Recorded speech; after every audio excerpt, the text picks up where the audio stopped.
ఒకరు ఆవేశంతో ప్రపంచాన్ని భయపెడితే మరొకరు ఆలోచనతో ప్రపంచాన్ని కాపాడారు. పాలకులు, అధికారులు ఒక్కోసారి వారు తీసుకునే నిర్ణయాలతో తీవ్ర నష్టాలకు కారణమవుతూ ఉంటారు. ప్రపంచ చరిత్రను, వర్తమానాన్ని గమనిస్తే అత్యున్నత పదవుల్లో ఉన్న వ్యక్తులు తీసుకునే నిర్ణయాలే కోట్లాది మంది సామాన్యుల తలరాతలను మారుస్తుంటాయి.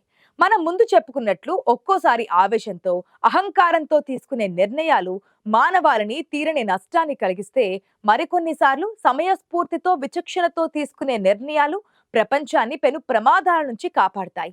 ఇప్పుడు మనం చెప్పుకోబోయేది అలాంటి రెండు విభిన్న ధృవాల కథే. అగ్రరాజ్యాల అధినేతలు, నియంతలు తీసుకునే నిర్ణయాలు ఎంత ప్రమాదకరంగా ఉంటాయో చెప్పడానికి తాజా ఉదాహరణ ఉత్తర కొరియా అధినేత కిమ్ జాంగ్ ఉన్. నిత్యం అణుపరీక్షలతో ప్రపంచాన్ని వణికించే కిమ్ ఇప్పుడు తన దేశ ప్రజల చావుల విషయంలో తీసుకున్న వింత నిర్ణయం అందరినీ విస్తుపోయేలా చేస్తోంది. ఉత్తర కొరియాలో పేదరికం, ఆకలి చావులు విపరీతంగా పెరిగిపోయాయి. పాంకాంగ్ ప్రావిన్స్ లో తినడానికి తిండి లేక, బ్రతకలేక ఆత్మహత్యలు చేసుకుంటున్నారు. అలా చనిపోతున్న వారి సంఖ్య రోజు రోజుకు పెరిగిపోతోంది. ఈ సమస్యకు పరిష్కారం చూపించాల్సిన కిమ్ ఆత్మహత్యలను నివారించడంలో విఫలమయ్యారంటూ స్థానిక అధికారులపైనే చర్యలు తీసుకోవాలని ఆదేశించారు. ఆకలిని తీర్చలేని ప్రభుత్వం, చావును అడ్డుకోలేకపోయిన అధికారులను శిక్షిస్తాననడం కిమ్ అవివేకానికి నిదర్శనం. ప్రజల కడుపు నింపే ప్రణాళికలు లేవు, కానీ ఆత్మహత్య చేసుకుంటే అధికారులదే బాధ్యత అనడం విడ్డూరం. ఇదిలా ఉంటే చరిత్రలో సరిగ్గా ఇలాంటి ఉద్విగ్న భరితమైన క్షణాల్లో ఒక వ్యక్తి తీసుకున్న తెలివైన నిర్ణయం ఈ రోజు మనమందరం బ్రతికి ఉండడానికి కారణమైంది. అది రెండో ప్రపంచ యుద్ధం ముగిసినప్పటి కాలం. ప్రపంచం మరోసారి భగ్గుమన్న సందర్భం 1962 అక్టోబర్ 27 ప్రచన్న యుద్ధం తారాస్థాయిలో ఉన్న రోజుల్లో జరిగింది. సోవియట్ యూనియన్ కు చెందిన B-59 అనే జలాంతర్గామి క్యూబా జలాల్లోకి ప్రవేశించింది. అందులో సీనియర్ ఆఫీసర్ గా అలెగ్జాండ్రోవిచ్ అర్కిపోవ్ విధులు నిర్వహిస్తున్నారు. ఆ జలాంతర్గామి క్యూబాకు సమీపంలోకి వచ్చిందన్న విషయం అమెరికా నేవీకి తెలిసిపోయింది. శత్రు దేశపు సబ్మెరైన్ తమ సరిహద్దుల్లోకి రావడంతో అమెరికా అప్రమత్తమైంది. దాన్ని ఎలాగైనా నీటిపైకి తెప్పించాలని, లొంగిపోయేలా చేయాలని అమెరికా నేవీ నిర్ణయించుకుంది. అందుకోసం డెప్త్ చార్జర్స్ అంటే నీటి అడుగున పేలే బాంబులు ప్రయోగించడం మొదలుపెట్టింది.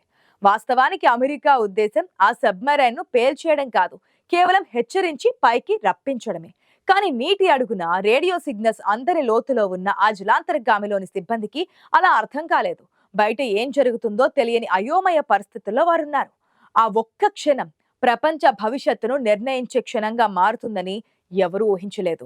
అమెరికా నేవీ వరుసగా డెప్త్ చార్జర్లను పేలుస్తుండటంతో B-59 జలాంతర్గామి ఒక్కసారిగా కుదుపులకు లోనైంది. దానికి తోడు సబ్మెరైన్ లోని ఏసీ యంత్రాలు మొరాయించాయి. ఆక్సిజన్ తగ్గిపోతోంది. ఉష్ణోగ్రతలు విపరీతంగా పెరిగిపోతున్నాయి. లోపల ఉన్న సిబ్బంది ఉక్కిరిబిక్కిరవుతున్నారు. బయట బాంబుల మూత, లోపల ఊపిరాడని పరిస్థితి. ఇక తమ చావు ఖాయమని, యుద్ధం మొదలైందని లోపల ఉన్నవారు భావించారు. ఆ జలాంతర్గామిలో captain Valentin Savitsky, political officer Ivan Maslennikov, commander Vasili Arkhipov అనే ముగ్గురు కీలక అధికారులు ఉన్నారు.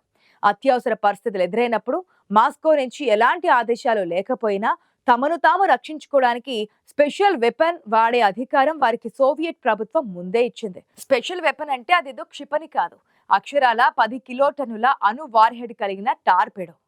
హీరోషిమాపై వేసిన బాంబుతో సమానమైన శక్తి దాని సొంతం. అమెరికా తమపై దాడి చేస్తుందని, యుద్ధం మొదలైపోయిందని భావించిన కెప్టెన్ సావిట్కి ఆగ్రహంతో ఊగిపోయాడు.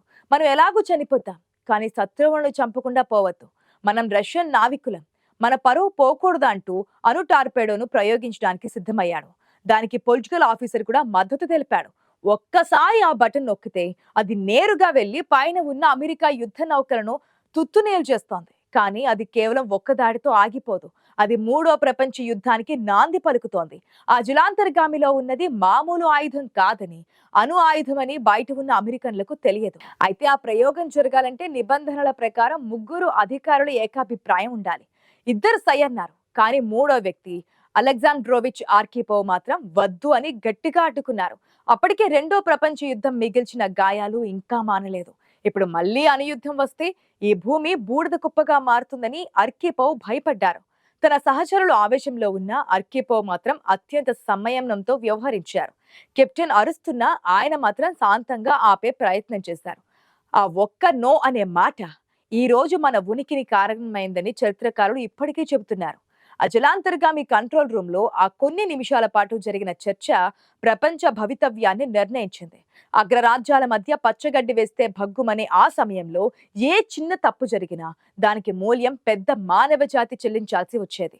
కెప్టెన్ సావిట్కిని శాంతింప చేయడానికి ఆర్కేపో చాలా కష్టపడ్డారు. బయట వాళ్ళు మనకు సిగ్నల్ ఇస్తున్నారు, దాడి చేయడం లేదు, మనం పైకి వెళ్దాం, మాట్లాడదాం, తొందరపడి అణుబాంబు వేస్తే వెనక్కి తీసుకోలేమని నచ్చ చెప్పారు. చివరికి అర్కీపవ్ మాటే నగ్గింది.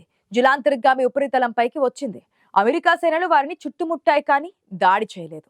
ఆ తర్వాతే అమెరికాకు కూడా తెలిసింది, తాము రాయి విసిరింది మామూలు పాము మీద కాదు, అణు విస్ఫోటనాన్ని వెదజల్లే అనకొండపై అని. ఆ సబ్మెరైన్ లో న్యూక్లియర్ టార్పెడో ఉందన్న విషయం తెలిసి అమెరికా అధికారులు వణికిపోయారు. ఒకవేళ ఆ రోజు అర్కీపవ్ ఆపకపోయింటే అమెరికా నౌకాదళం ధ్వంసమయ్యేది. దానికి ప్రతీకారంగా అమెరికా రష్యాపై అణువర్షం కురిపించేది. రష్యా తిరిగి అమెరికాపై దాడి చేసేది. ఈ విధ్వంసంలో కొన్ని కోట్ల మంది క్షణాల్లో ప్రాణాలు కోల్పోయేవారు. రేడియేషన్ ప్రభావంతో రాబోయే తరాలు కూడా పుట్టక ముందే చనిపోయేవారు. భూమి నివాస యోగ్యతను కోల్పోయేది. అంత గొప్ప నిర్ణయం తీసుకున్న అర్కీపవ్ వయసు అప్పటికి కేవలం 34 సంవత్సరాలు మాత్రమే. సాధారణంగా ఆ వయసులో రక్తం ఉడుకుతూ ఉంటుంది, దూకుడుగా నిర్ణయాలు తీసుకుంటారు. కానీ అర్కీపవ్ ఒక జ్ఞానిలా ఆలోచించారు. ఇక్కడ విచిత్రం ఏంటంటే ఆ విషయం ప్రపంచానికి చాలా కాలం వరకు తెలియదు. సోవియట్ యూనియన్ ఈ నిజాన్ని దాచిపెట్టింది. అర్కీపో ఒక సామాన్య రిటైర్డ్ ఆఫీసర్ గా మిగిలిపోయారు. 1998లో తన 72 వయసులో ఆయన మరణించారు. ఆయన బతికున్నప్పుడు ప్రపంచం ఆయన గుర్తించలేదు, కనీసం కృతజ్ఞత కూడా చెప్పలేదు. కానీ నిప్పు లాంటి నిజం ఎప్పుడూ దాగదు. 2002లో ఒక కాన్ఫరెన్స్ లో ఈ విషయం బయటపడింది. అప్పుడు తెలిసింది ప్రపంచానికి, తాము ఎంత పెద్ద ప్రమాదం అంచుల వరకు వెళ్ళి వచ్చాము. అప్పటి నుంచి అర్కీపవ్ను ప్రపంచాన్ని రక్షించిన మనిషి అని పిలవడం మొదలుపెట్టారు. ఆలస్యంగానైనా సరే ఆయన త్యాగానికి, సమయస్ఫూర్తికి గుర్తింపు లభించింది. 2017 సంవత్సరంలో, అంటే ఆయన చనిపోయిన 19 ఏళ్ల తర్వాత, అమెరికాకు చెందిన ఫ్యూచర్ ఆఫ్ లైఫ్ అనే సంస్థ ఆయనకు అత్యంత ప్రతిష్టాత్మకమైన ఫ్యూచర్ ఆఫ్ లైఫ్ అవార్డును ప్రకటించి ఘనంగా నివాళులర్పించింది.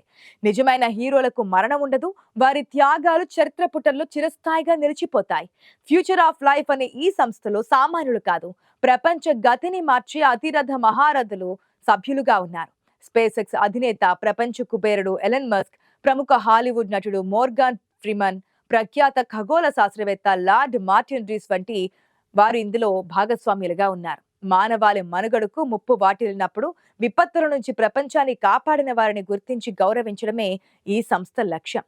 పర్యావరణ కాలుష్యం, ఆర్టిఫిషియల్ ఇంటెలిజెన్స్, అణుయుద్ధాలు వంటి ప్రమాదాల నుంచి మానవ జాతిని రక్షించడానికి వీరు కృషి చేస్తున్నారు.